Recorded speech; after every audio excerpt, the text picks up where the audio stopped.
Pinaliguan ko mga guys yung gravel na carbon tapos nilibyuan ang iya nga mga biring-biring. Samahan nyo ako mga guys sa ubuson tani kapang ukas ang iya mga kiki oh.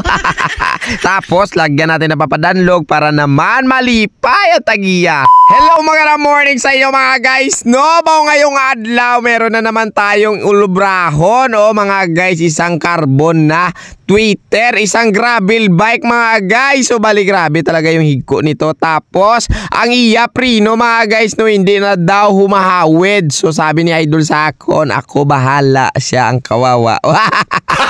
Gago! So bali mga guys no, bubungkagin natin ito lahat, pati mga pulley niya. Bubuksan natin, tapos mga guys yung kanyang crankset din bubuksan din natin para naman makita ninyo kung ano ang iya unod-unod. So ito na nga ni mga guys. So bali baklason muna natin yung plastic.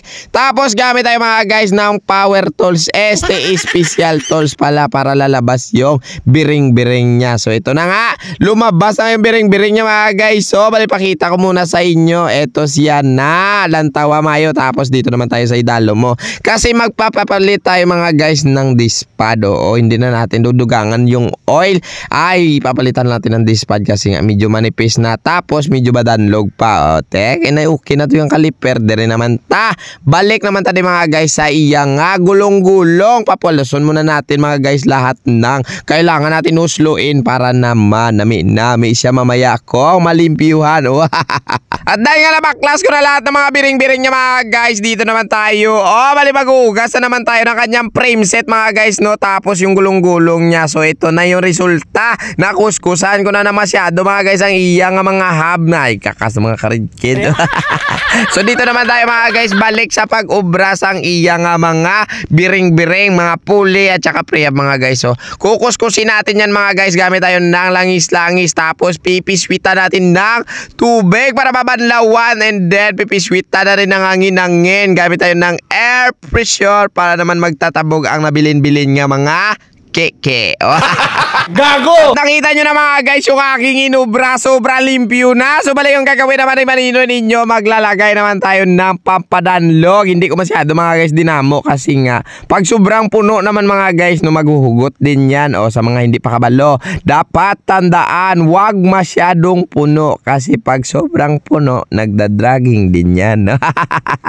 O diba sakto? Ikaw kung hindi ka kabalo, tibala ka sa buhay mo, kumin ka pa.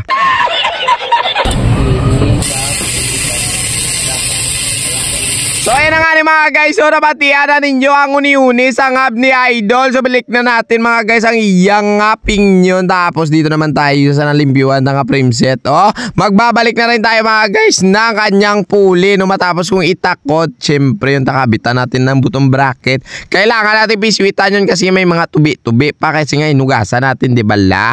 So mga guys, plaster na natin yung harapang gulong-gulong, and then pahida na natin ng papadanlog ang iyang bebe aba. Ay ambot na lang gid. So matapos natin gamitan mga guys ng puller, ano ba yan, pang press. Tapos dito naman tayo igugulo na natin yung crankset, medyo safety palpagagamay part para naman swabi. Di puta. Wow. Ayan na nga ni mga guys, so nagalay na lang tayo ng kambyada, and then tapos na ang ating obra. So mga guys, maraming salamat sa inyong panood sa aking video. Sana na-enjoy kayo, kay na-enjoy man ko, buta na bulsa ko, abaw, limpyo pa bike mo. Paalam na po, God bless sa inyo, salamat sa ulitin, bye bye, mua mua mua.